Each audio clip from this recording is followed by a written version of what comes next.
avant toute chose, il y a l'intention et la concrétisation. Aujourd'hui, nous avons mis en place une convention de partenariat qui parle de l'accompagnement, qui parle de l'observatoire économique, qui parle effectivement du FISAC et qui parle de la sécurité, et qui parle aussi de l'évolution effectivement du centre-ville donc de demain. Aujourd'hui, nous avons signé cette convention entre la mairie et la Chambre de commerce. La Chambre va porter effectivement ce projet-là, va accompagner les commerçants, mais dans quel but? Il y a un but. Aujourd'hui, les centres-villes se meurent. Aujourd'hui, c'est vrai qu'il y a eu un phénomène de mode en périphérie depuis 1985. Nous avons dit à un moment donné, il faut ne pas laisser mourir les centres-villes.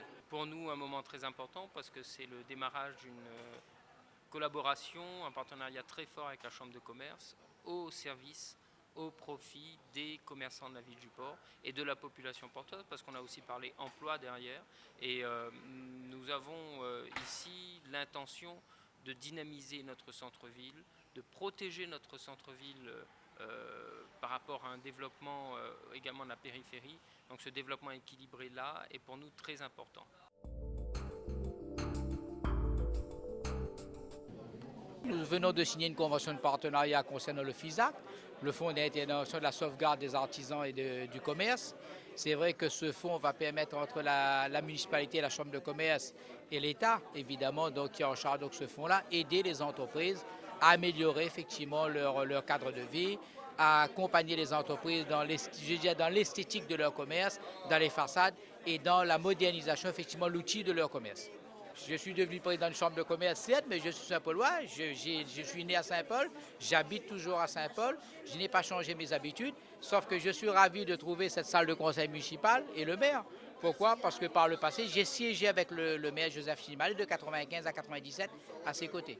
La conférence de ce matin est très importante. C'est une séance de travail avec la Chambre de commerce et d'industrie de la Réunion, dont le président Ibrahim Patel. Nous avons présenté les grands projets de la ville de Saint-Paul pour que les chefs d'entreprise, les artisans, les commerçants voient le développement, la vision qu'a la ville de Saint-Paul dans les années à venir.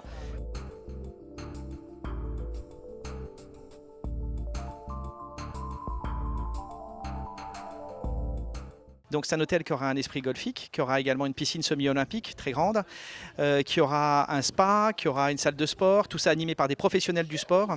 Et donc un beach volley, un terrain de pétanque, billard, table de ping-pong. Donc on est vraiment sur un petit resort dynamique, orientation sport, avec 73 unités, tout neuf, beaucoup de chambres communicantes également pour les familles réunionnaises, et également des kitchenettes pour pouvoir profiter de la restauration, si on veut, de manière plus calme, plus aisée, plus libre aussi.